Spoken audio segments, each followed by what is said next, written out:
ఇప్పుడు ఈ నిద్ర లేకపోవడం వల్ల ఎలాంటి సమస్యలు వస్తాయి? డిప్రెషన్ ఆర్ యాంగ్జైటీలోకి వెళ్ళడం, సైకియాట్రిక్ కండిషన్స్లోకి వెళ్ళడం. అందుకనే the very first awareness video what I made was on alcohol.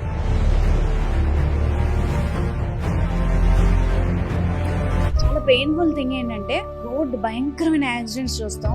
News చదివినప్పుడు నిద్రమత్తులో గుద్దేశారు. 40% of the times sleep deprivation వల్ల public transport drivers accidents cause చేస్తున్నారు అని ఆర్టికల్ కూడా ఉంది. ఒకటి మన ఢిల్లీ హైవేలో జరిగిన ఇన్సిడెంట్. సో ఆ యాక్సిడెంట్లో కూడా నియర్లీ 40 మెంబర్స్ చనిపోవడం జరిగింది.